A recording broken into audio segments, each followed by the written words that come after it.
Good morning, everybody. This is AKA Heather Joy, and this is the Lifeboat.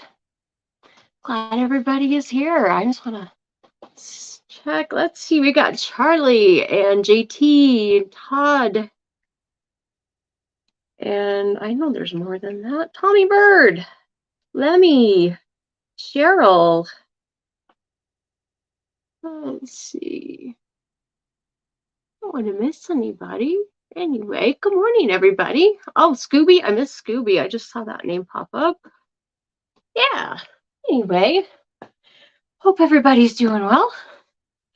Ah, before I jump into things, I just want to run through the rules really quick. First of all, no politics.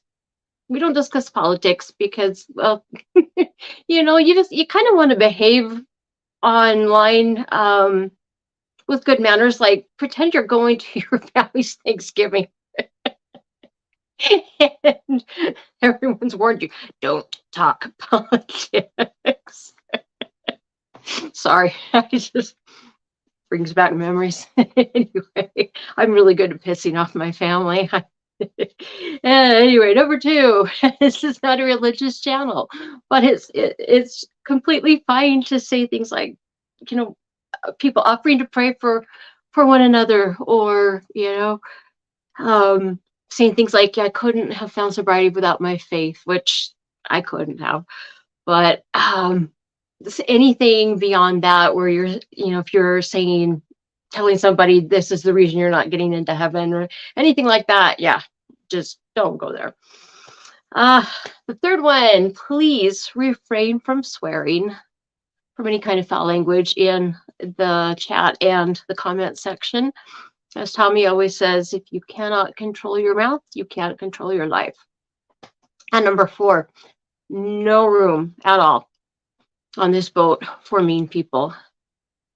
If you get caught saying something rude and just being mean for, if you're just being mean for meanness sake, then you're going to get banned. And I honestly haven't seen any of that since I've been on here. I'm sure it's happened, but I haven't seen it. Anyway, a few more things.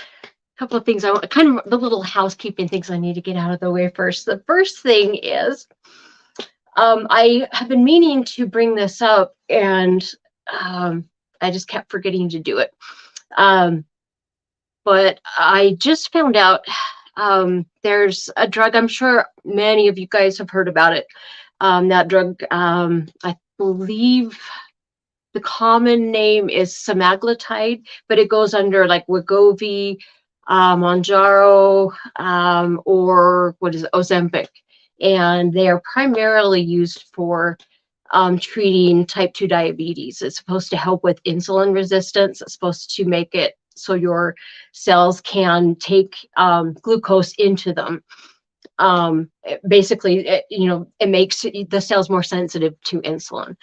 And I understand that it works really well for that. And one of the side effects is weight loss. And so apparently it's the hottest thing for Hollywood stars. That's their primary reason for using it, is just to lose weight. And I trying to remember exactly how it works. I believe it's working with the different hormones and the signals between your brain and your digestive system, and I think that's part of it. But I do know that it slows your digestion down quite a bit, and so you're not going to be able to absorb as many nutrients out of the food. That's part of it. Trying to think of all the different things that it does, but it can be effective for the type 2 diabetes, and for a lot of people, weight loss, that's great. But there are some serious side effects that are starting to come out. And the ones that why I'm even bringing this up is just the fact that I've heard several different YouTubers now that have talked about this. They've been on one version of it, whether it was Ozempic or Wegovy or whatever. They're all a little bit different, but it's basically semaglutide. But the side effect that I'm worried about is some people are getting terribly depressed, just at the end of their wits, ready to take themselves off the face of the earth. That kind of depression, and that scares me. And I'm hoping doctors, I'm sure doctors are paying attention. It's the pharmaceutical companies. I hope they're paying attention to this, and most likely they probably already knew of the side effect, but anyone who has a predisposition for mental illnesses, has had them in their past, this is this is really a drug you should think about seriously if you've had a history of anxiety or depression. That really scares me, just the three women that I have heard talk about it and what it did to them. It's frightening. And I know that, I know type 2 diabetes is a very difficult thing to deal with. And this drug can really help that. But if you've got any kind of mental instability, seriously think about it before you start on it. That really worries me. I just wanted to bring that to your attention if you hadn't heard that already. Let's see. Also, I'm going to be doing a live stream in a week or two about art therapy, for using art as a way to work through your anxiety and depression and things like that. So anyone who is willing to share, I would love for you guys to show me some of the things, if you would like to share them with the boat, whether it's photography or painting or drawing or, music, writing, short stories, poetry, what else? Maybe collages. I'm trying to think of, anything that can be considered art. If there's something that you use that helps you, deal with whatever it is that pushed you into addiction, and you're willing to share it, please. My email is in the description box.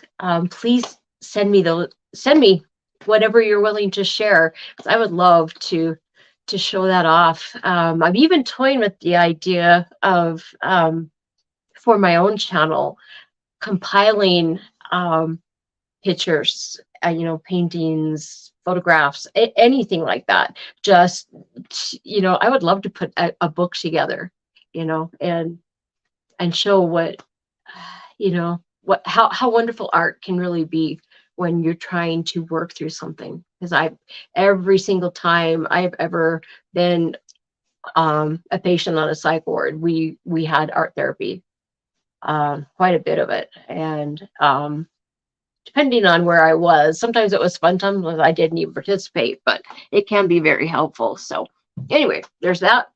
And then I need to tell you guys, you remember the 4 little frizzle chickens, the little, they were little tiny itty bitty ones. There was the white one, the red one, and 2 black ones. Well, they were all supposed to be girls, but one of them started crowing. The little white one, Angel, he's crowing. Girls don't do that. So that was a little bit of a surprise. And good grief, I'll have to put, I got a video of him crowing. He sounds like somebody's trying to strangle the poor little critter right now. He doesn't sound like he's crowing. It's really funny. And I got a video of it, but I need to put it onto my computer so that I can show you guys. So maybe I'll do that tomorrow, but it's kind of funny. But I believe that the little red one is also a boy. I haven't heard him crow yet, but he's got his little combs really starting to stand out, and he's got the little wattles coming out, just like Angels. Angels are actually they're long enough that they can wiggle a little bit. But they were supposed to all be girls. Sometimes that happens, but kind of funny. Anyway, I need a new name for the little red one. Okay, let's see. I guess that's all the housekeeping. So, okay, I want to jump in today. Oh, I failed to mention too. I pinned the link. If anybody wants to call in, I've pinned the link at the top of the comment section. Let me. Yep, it's still there. Okay, and hope I'm on my phone right now, and if somebody pops up and I see them and I can't bring you up on my phone, I will jump onto my computer and then hopefully be able to pull you up. So, but I am paying attention, and I apologize the other day when I was sitting up on the Sunrise Trail. I don't have my hearing aids are still in the shop, and so I can't hear very well. And with the wind and everything else, and the freeway behind me, I couldn't hear everybody popping up. So I apologize, but I am paying attention. So anybody wants to pop up, you're more than welcome. And especially if Full of Hope, I haven't seen her yet. I'm hoping she'll pop up. This one, when I was getting this live stream ready, I thought of her through most the entire thing. So anyway, okay, I heard something. I was listening to a bunch of YouTube, just things on YouTube about addiction. Just let them run. Well, I had to go up to Salt Lake yesterday, and I was gone for a long time, so I just listened to a lot of things. Listened to a lot of things while I was driving, and I heard something that was kind of profound, and maybe it's not profound to everybody, but to me it was. And I was listening to this lady. Her name is, let's see, Lisa Romano. And she is a YouTuber, she's a life coach, she's an author, she's written a ton of books, and I don't know exactly what her training is, but it's definitely in psychology. I mean, she knows her stuff. But I was listening to a lot of her stuff yesterday, and she said something that really struck me. And she said, until you identify the problem, you cannot heal.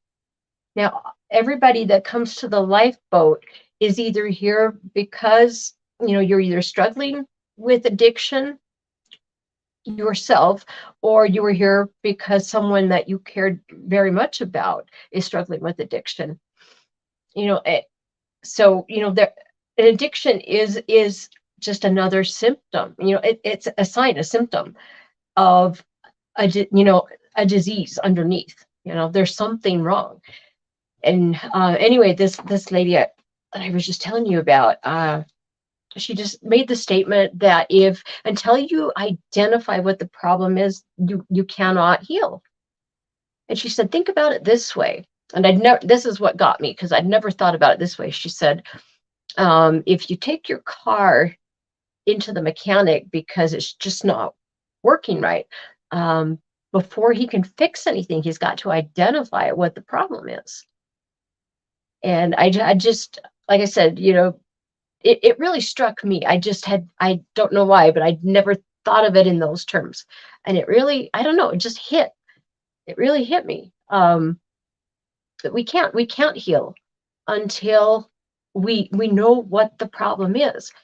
And, for so long now, I mean, I've been in and out of hospitals, and had so much counseling and therapy, and been to psychologists and psychiatrists, and good grief, and I know I've come a long way, come very far, but I am just still blown away at the things that keep coming up, the things that keep bubbling up to the surface.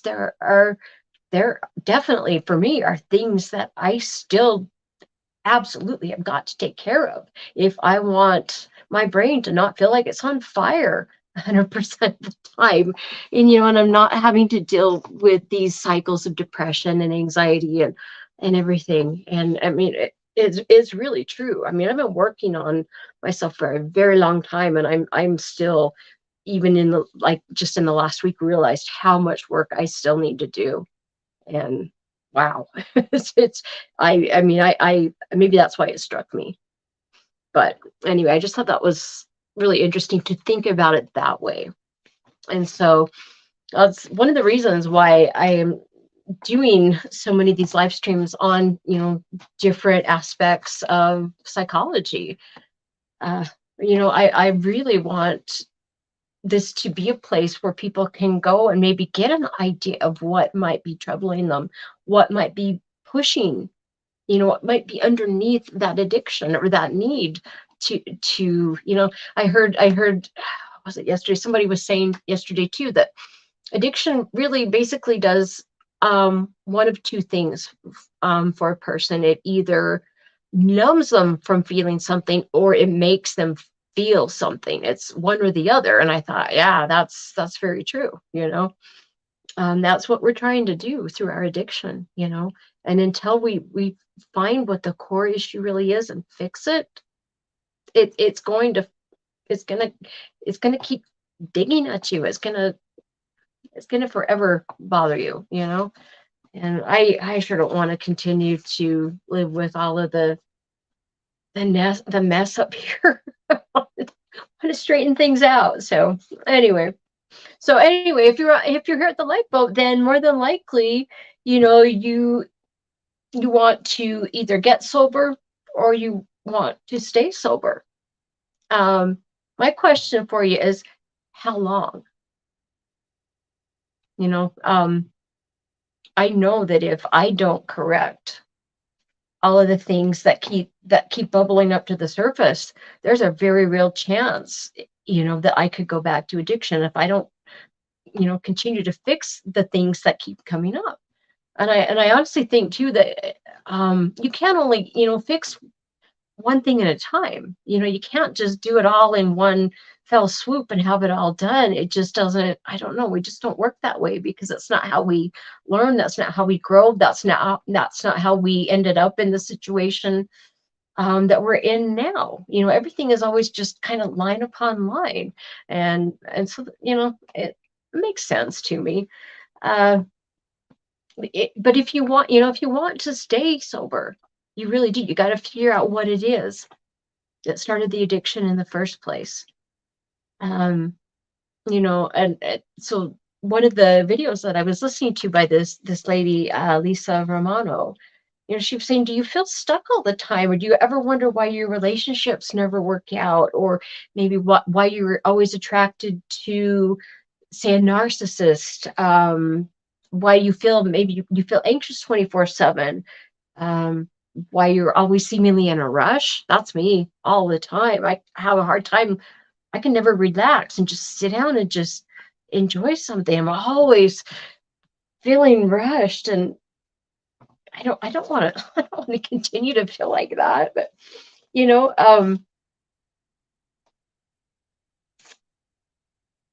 let's see. I'm going to come back to that thought in a minute. Anyway, she was trying to explain what happens to children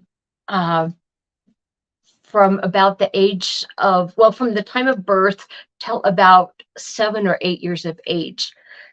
During that time, we spend a lot of time in where our brains are in a theta wave. How do I explain this?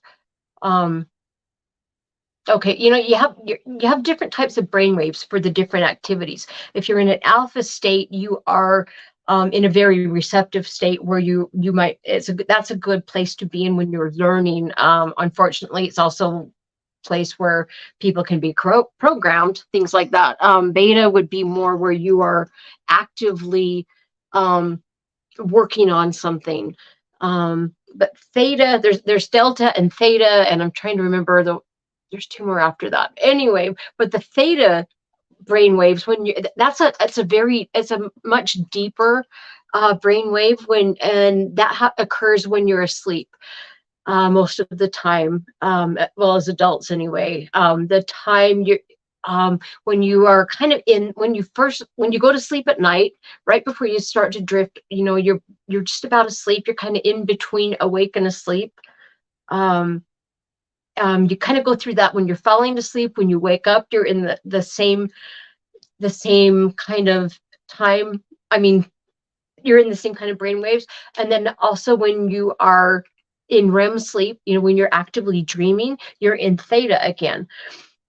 And when from the ages of 0 till about 7 or 8, we spend a lot of time in theta, a lot more than any other time in our lives. And because of that, because it is a deep, a deeper brainwave, your subconscious, it's kind of where your subconscious resonates.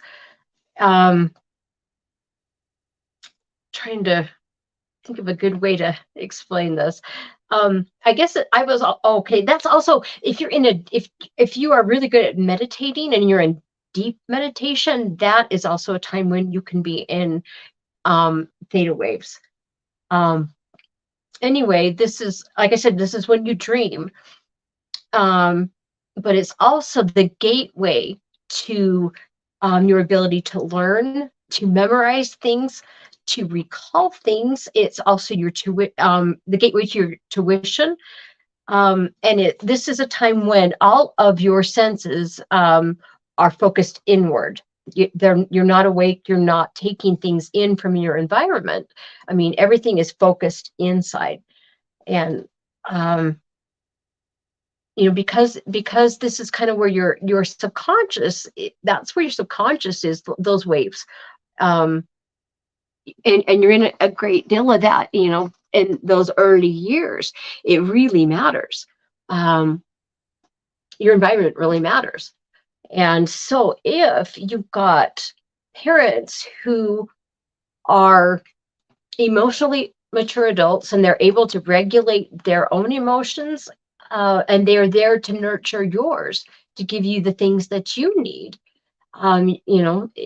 If your parents are able to do everything that you need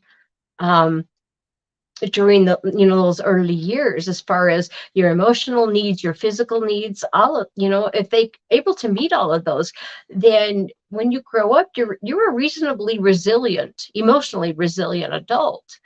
But if you don't get that kind of nurturing that you need when you're that young, it has a very lasting effect as an adult. And it can really make a mess of us as adults.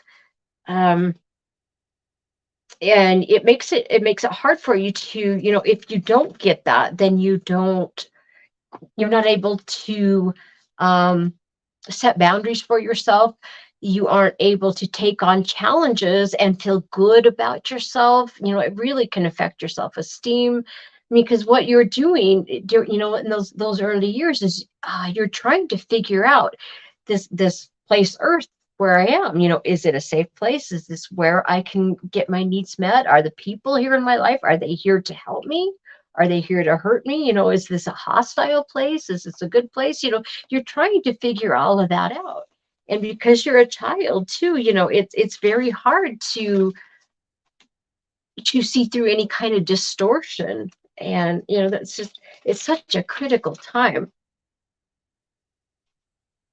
Let's see. Now okay. Oh, this was interesting. Some of the, I thought this was really interesting. Okay. You have in your midbrain, you have an area of the brain called your amygdala, and that is basically where your fight or flight response, that whole system, that's where that is located. Now, in children who have, let's see, okay, let me get this right. Okay, children that experienced a lot of emotional neglect growing up, their amygdalas are larger. I thought that was really interesting, but it makes sense. If children experience emotional neglect, of course, that's going to set off their fight or flight. That area of the brain is makes sense to me that it's going to get larger. It's going to have to accommodate all of the activity that it is performing. And on the other end of things, um, let's see, the hippocampus, that's what it was. Okay, there's another structure in the brain called the hippocampus. And because the amygdala is bigger, it kind of crowds into the hippocampus, if I understand this right. But so our hip in people that experience emotional neglect as children, the hippocampus is actually smaller, and that really can affect your memory and your ability to recall things. It takes longer. You aren't able to recall things as quickly. I thought that was really interesting. And so, in a household that was full of chaos, as many places, many homes that have where kids are neglected emotionally, they do have a delayed response to everything, and that might be part of why that happens. That's part of it. But I really thought that was interesting. I had never read that before about the amygdala and the hippocampus. So that must be fairly new. That must be newer research, but I want to look more into it because I get fascinated over things like that. But anyway, I just want to go over a few of the things that that happens to, well, okay, maybe some of the behaviors that you'll see as adults, if you were neglected emotionally as a child, these are some of the things you might do as an adult. The first thing that she talked about was that we dissociate. What do I mean by that? That's basically you just dissociating is just rather than being in your body in the moment when there's something scary happening, rather than remaining there and being fully alert and feeling everything that's coming at you, you draw yourself inward, you go somewhere else. And you'll see this, people, if they space off or they daydream or I don't know, I was very, very good at it. Oh, somebody's popped up. I hope let's see. Oh, let's see. Come on. Oh, come on. Here you go. Come on. Add him. There we go. I hope he's up now. Okay, are you there, Steve? I think so. Oh, Can cool. you hear me? Let me turn this up. All right. How are you? I'm okay. I just was Good. worried I'm that. having can you guys hear him? I'm really having a hard time hearing you. Okay, well, I'll just tap out. I was just wanting to make sure the links work this time. Can you guys hear him? I tried contacting you. Okay, Charlie can hear. Okay. Well, I can't hear you. Maybe it's just my bad hearing. I don't know. I could Let me see if I can get that. You know what? Let me grab my headphones. Sorry. Hang on. That'll probably fix it.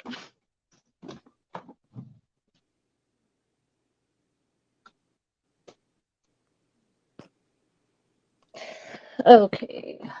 Let's see. Let me get some going here. Give me just a second.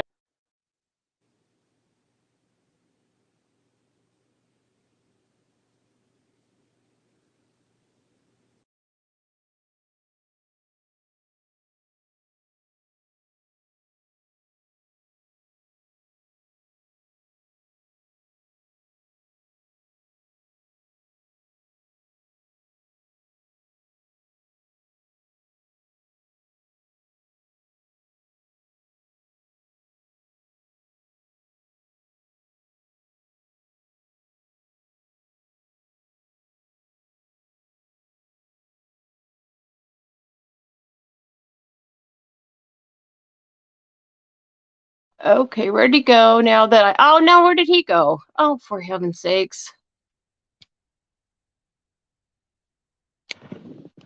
Well, guys, I am sorry. Now I don't know where I don't know where he went. Hopefully he'll pop back up. Okay, let's see. Let me get these on again so I can hear properly. Let's see here. Get this going.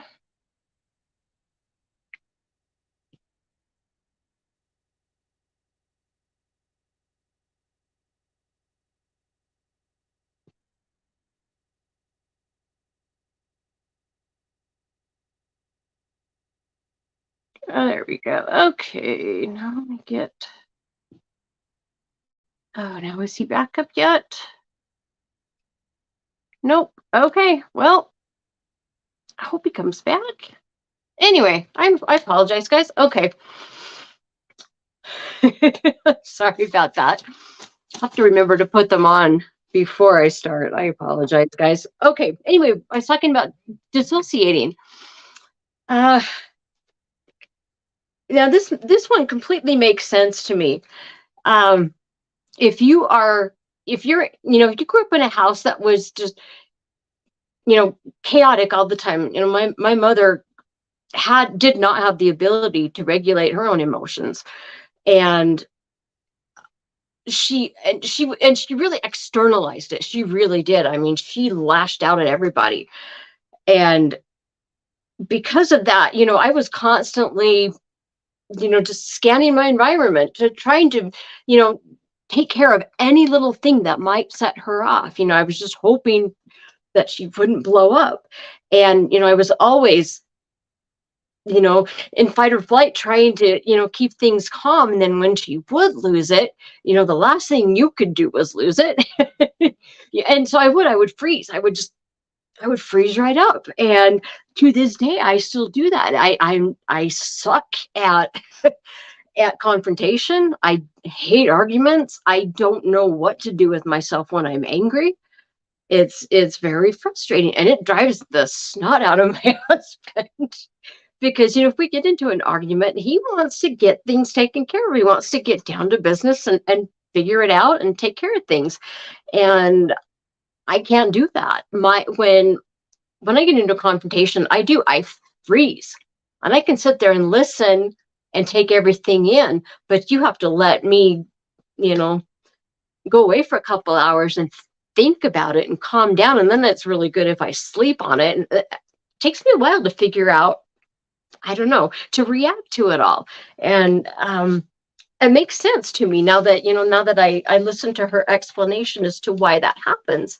But if you find that you struggle with that, where you freeze, you know, in awkward situations, that very well could be, a result of some kind of emotional neglect when you were younger. Um, let's see. One of the other things that kind of goes along with that, and I was really good at this as a kid, was you develop, you don't just space off or go somewhere else or you know go inside yourself. um a lot of us become very good at magical thinking, and I wish I would have written them down as a kid. I could have written so many stories, but I would just, write stories in my head and act them out in my head. And people were always swooping in to rescue me. That was always the theme of the whole thing. But, I would just, that's another thing that people will do, just to, it's an escape. It's, you know, you're going somewhere else. And, it's same thing as daydreaming. But a lot of people that um, suffered emotional neglect when they were kids, because they chose to, internalize things and escape inside.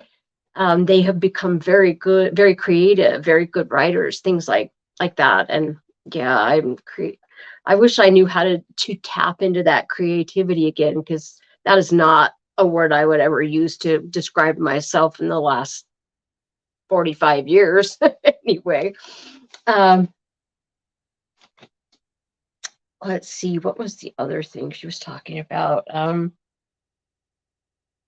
She said, just to remember, she said, if you realize that you do this, where you daydream or you use magical thinking or anything like that, she said, don't feel silly. That it's a survival mechanism for one thing, and you need to remember too that if you experienced emotional neglect as a child, you're an adult, yes, but you're an adult with a wounded child at the helm, and you I thought that was, I liked how she put that.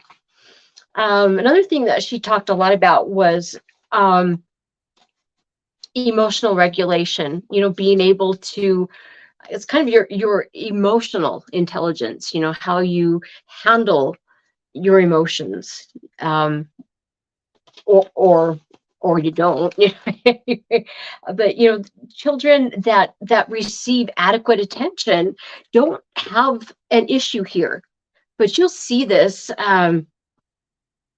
in children.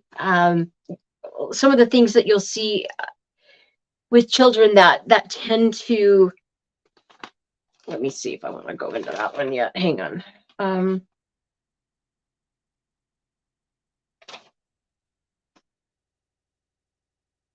No, yeah, I'll address that in a minute.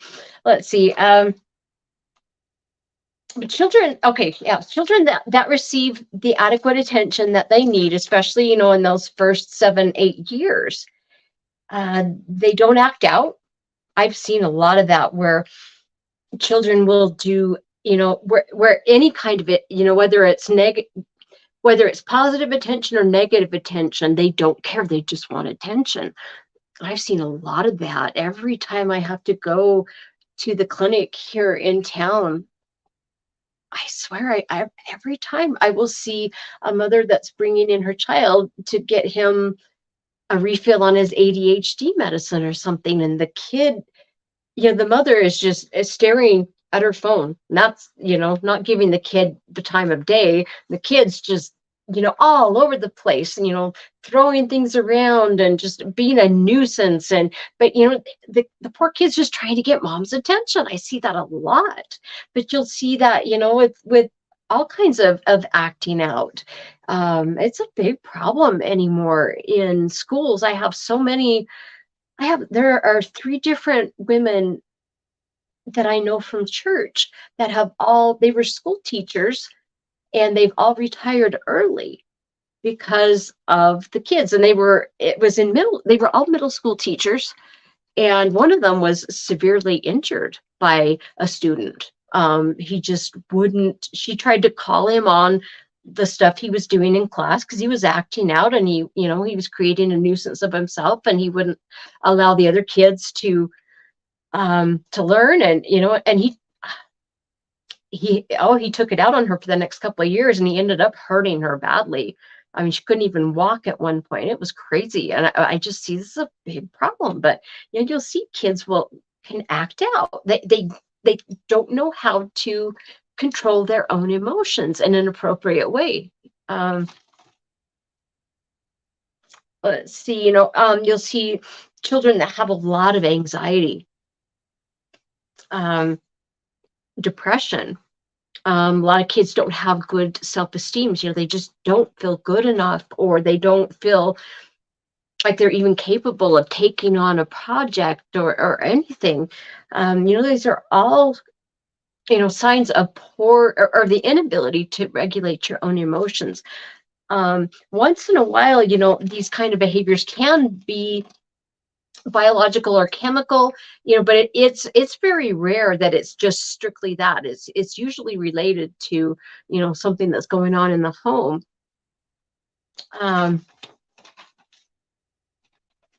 But in most of the cases, it is because the kids, their emotional needs just weren't met. And you're going to see them either take it out on everything around them, or they're going to kind of take it inward, take it out on themselves. Um, she also talked about, I thought this was interesting too. She talked about how the messages that are sent to boys and girls about our emotions are a little messed up too. And I had to think a minute about that, but then I thought, she's right. And she's explaining how with girls, a lot of times um, girls are made fun of. Oh, you're too emotional. You get so hysterical and you're just melodramatic and you just like the drama, things like that, and so you'll teach a little girl that it's not okay to cry and to be upset and to feel. And you don't want to be, you're kind of taught not to be hysterical. And little boys, on the other hand, are taught to be stoic about their emotions. And some children will even, some little boys will be made fun of because they're afraid of something or they're anxious about something, or if they cry, but basically it's the same message. It's a little bit different, but it's the same message that it's not okay to express your emotions, and that we all need to be able to feel our emotions and express them and be safe doing it. And I thought that was really interesting too. She said, I didn't realize this, but when the end of a yoga session, the yoga instructor will, bring their hands together here at the heart and they'll namaste. I didn't realize what that meant. One hand is, I don't remember which side is which, but one hand is symbolic of feminine energy and the other is symbolic of masculine energy. And you're trying to bring those together in balance in your heart. And I thought, oh, that's a good way to think about it. That's ultimately what you want. Let's see. Not sure where else to jump next. Okay. Let's just talk about for a minute some of the signs that you or some no okay well if your parents did some of these things, it's a good indication that they were being emotionally neglectful. That's kind of where I want to take this now. Okay, I've been talking a little bit about how you can internalize things and externalize your emotions. She did point out that think ways of internalizing things would be to like internalize shame, where you don't feel like you're good enough. You don't have the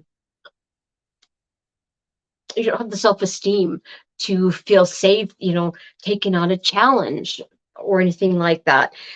You can also externalize that. And that's it, when a lot of times if a person has experienced that kind of emotional neglect and it's externalized, it comes out as narcissism. And I thought, oh wow. And I started thinking about that, that if you're externalizing things, you're very aggressive. You can have a lot of rage, a lot of anger. You can act out or you can do a lot of blaming. And I realized something when I was thinking about those. I thought, oh my goodness. And I've heard so much lately that narcissists are, for some reason, attracted to people that have very little self-esteem. Look at my parents. My father had very poor self-esteem, and my mother was the very opposite and was, externalized everything, was very forceful and aggressive. And I thought, oh boy, what a match that was. um, let's see. Sometimes that can cross over where, say, a person that, say, a female had some issues with her mother growing up. And therefore, she's got an eating disorder. So she's kind of internalizing that one. But in her relationship, she can be very aggressive. I mean, there can be a lot of crossover. So it just because you might do one thing doesn't mean that you don't externalize something else. I hadn't really thought about that one before, so I thought that was interesting. Um, but she said that at the end of the day, you need to remember that, whatever things you are struggling with, it's not your fault. It is your choice, whether you do something about it or not, and whether you fix it. But if you want to, basically break the chains that have been holding you back, and really heal yourself at a subconscious level, you really do need to identify what the problem is. And she says, when you're starting to dig around to figure out, um, what exactly what happened to you and what behaviors your parents did that affected you so deeply, until, when you start to dig around and figure that out, you're going to find what she called pockets of pain. And I thought, ooh, sound good, but it's very true. And that's why it's very helpful to have a counselor or a therapist, somebody to help you process all of those things, because you're going to come across things.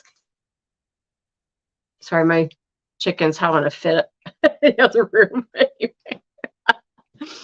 um, some of the things. Okay, so anyway, some of the things that you might have noticed from your parents growing up, they can be very cold to you.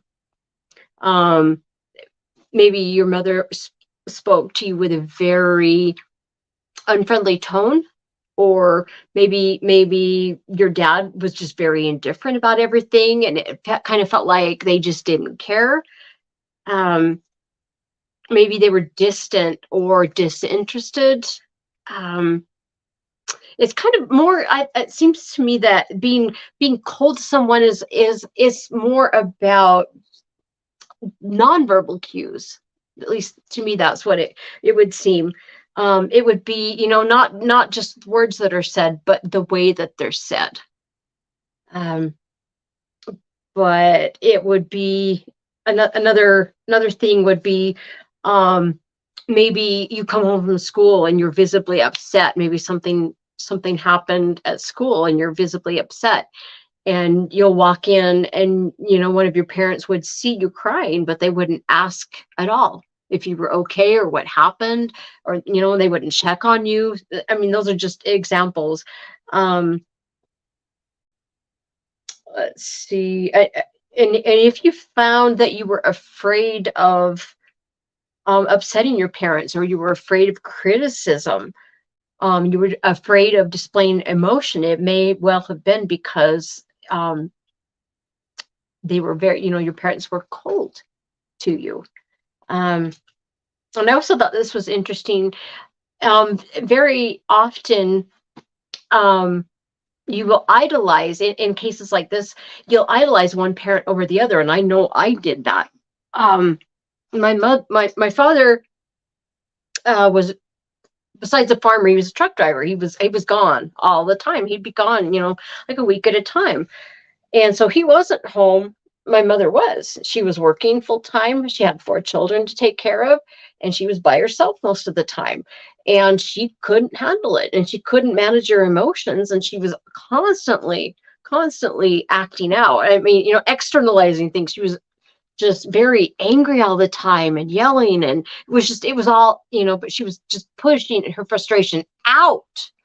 And so in my mind, she was the bad one because she was mean. And that behavior, as sensitive as I was as a kid, it was hard. And because my dad wasn't there um most of the time, and I didn't see that kind of behavior out of him, I kind of idealized him. But you know what? I'm sure my mother just needed a lot more help. you know anyway, but you might find that you did that, and where you idolized one over the other. You might want to take a second look at it, and maybe look and see, maybe there might have been more going on there than what you picked up on as a child. Um, let's see. Another thing she talked about was your parents might have demonstrated just a general lack of interest in you. Um, and I remember feeling like this, and I realize now it was just my mother. There was simply no time, but I don't think she ever saw me dance. Um, Never saw any of the things I did in high school, the sports or volleyball games, anything. I don't think she that I can remember. And my dad, was just wasn't around. It wasn't even possible for him. But whether it's sports or science projects or whatever, your parents may have just had no interest. Maybe you didn't even dare speak up and say, hey, I need a few dollars to pick up some things to do my science project, or it could have been just almost anything, but there would have been just, you might have felt like there was no interest in what you were doing. I remember very distinctly feeling that. I remember looking around, I was on drill team through high school, and I remember looking in the audience when we dance, and all of my friends' parents would be there, but I never saw mine there. And it did feel kind of cold sometimes. Anyway, another thing would be verbal abuse. Lots of criticism, and I mean harsh criticism. If you mess up, they criticize you, but then they don't explain how to fix it. There's not, it's not constructive at all. It's just tearing down. Another example would be maybe teasing a child until they cry. That can be very, teasing can be very cruel. But just harsh language in general, name calling or labels. The sad thing is that children cannot see past a distortion. And what do I mean by that? Well, as children, it's very difficult for us to realize that just because we feel something doesn't mean that it is so. And so if you feel like your parents don't love you and they don't care and they're not interested in you, or they think you're this horrible person, or you're this or this or this, you might feel that, but you have no way to see that it's not true. Does that make sense? You cannot see through. It's kind of distorted, and you can't see past that as a child. And that's something that our inner child needs to learn, is that what you feel is not necessarily what is. I had to learn that one, and I'm still have to constantly remind myself. But we really do act. We kind of programmed as children, and we act it out as adults, for good or for bad. Another thing that she talked about was just the no emotional support. And I think these all kind of run together. But she said that, if you ever felt like you couldn't reach one of your parents, like maybe there was a pane of glass between you, and you just could never feel like you could just make an emotional connection. I know that feeling distinctly. And I guess she says that this happens quite a bit in cases of both addiction and narcissism, whether the parent is an addict. If you're an addict, we all know how selfish a disease it is, because it is all about us when we're in active addiction. And narcissists are the same way. It's all, what about me? And they said that this is a big problem. Emotional support is a big problem for children if their parents are addicts or narcissists. And and it is just because they're in complete denial of how their behavior is affecting the whole family system. Another thing she talked about was just a general angry disposition out of one of your parents. And yeah, angry was probably the first word I would ever think of when I think of my mother. And that's kind of sad, but that's how she is at the time. Another thing, guilt. Did you feel like you were a burden? this can be, again, the narcissism right there. Um, she was talking about how she says she's had a lot of clients whose mothers were in beauty pageants or had been models or something, and then they started to have children, and they would, after 4 kids, of course your body's never the same after one child. But these mothers would take it out, their frustration on their children, and say, look what you did to me, and I've sacrificed my body for you, and just really laying the guilt on thick.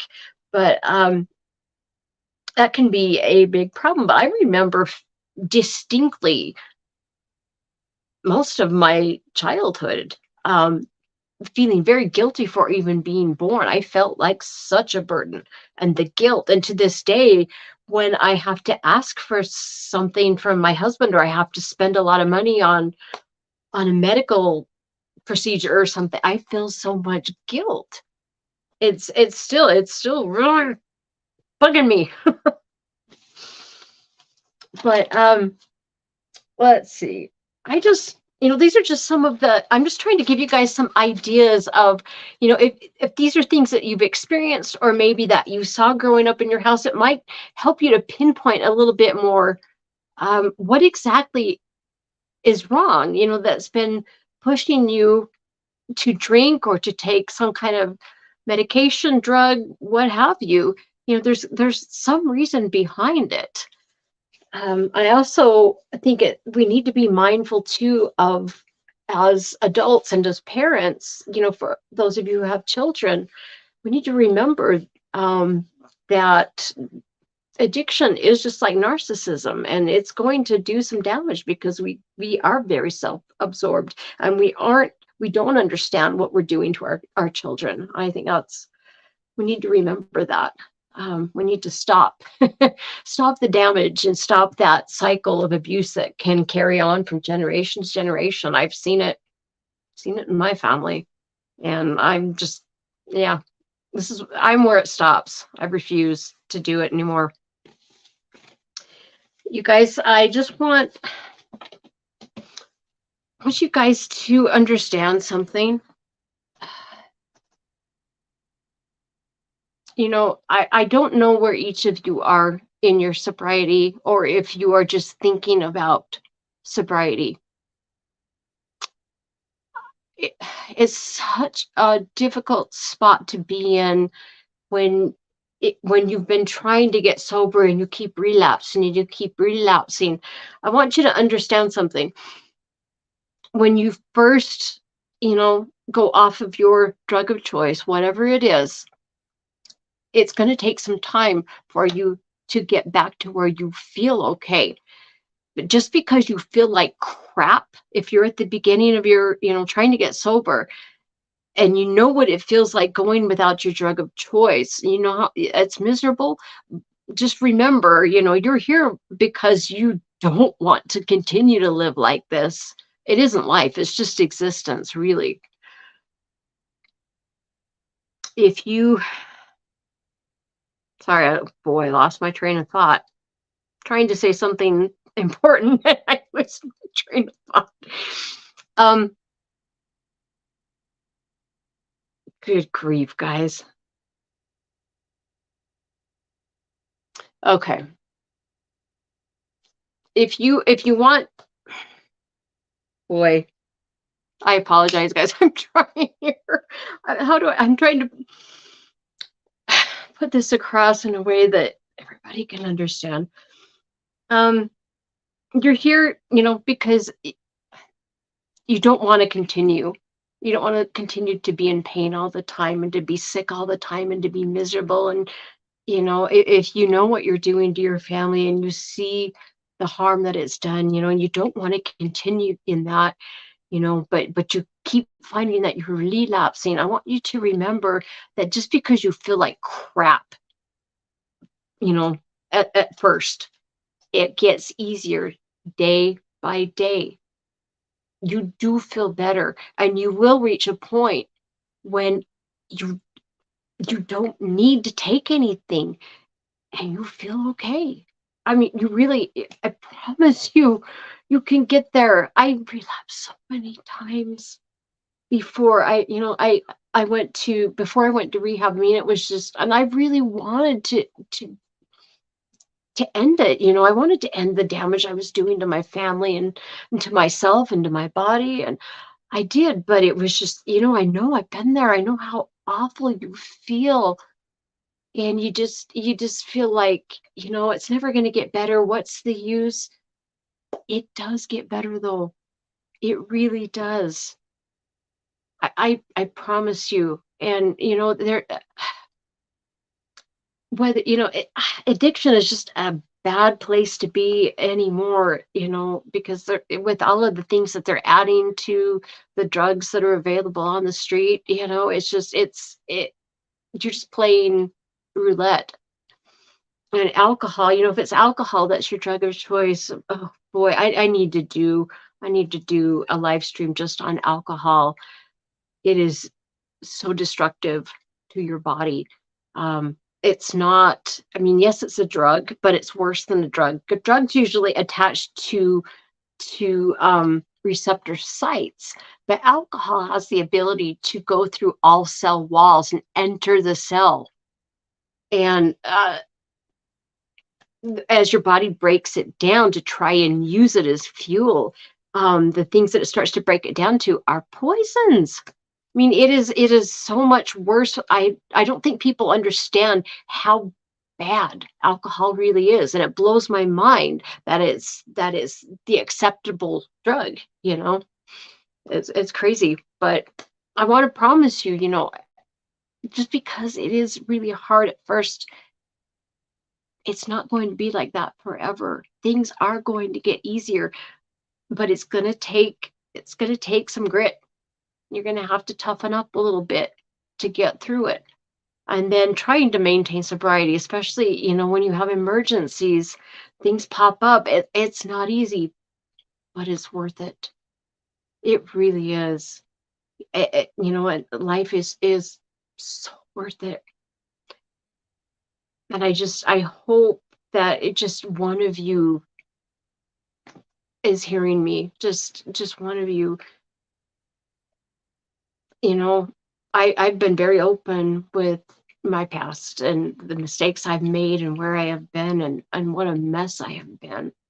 But I've got 15 years now, and it does get easier and it does get better. And, I feel like I'm finally getting down to some of the very core issues that were behind all of my addiction issues. Um, it hasn't been easy, but it's so freeing and it's so worth it. And, you know, it's so nice to be able to have suffered through something and learn something and then be able to hopefully share it with somebody else. I want to encourage you guys to do the same thing. Help each other. That's why we're here. And I love it when I heard Tommy say, was it yesterday or the day before, something about the statistics of, how addicts, there isn't a good recovery rate, but those that have come to the lifeboat have a much better one. And that's because of everybody here. That's really cool. Anyway, I hope you guys have a great day. Again, if you have anything you would like to show off, please send it to my email, or if you would like to perform, like M. Hunt, have you guys seen his guitar skills? I mean, if any of you sing or anything and you want to, perform or whatever, just get in touch with me, please, because I would love to. I'm going to do the whole live stream on art therapy, and so yeah, I want to show some of your stuff off. So anyway, you guys have a great day. I will talk to you again tomorrow.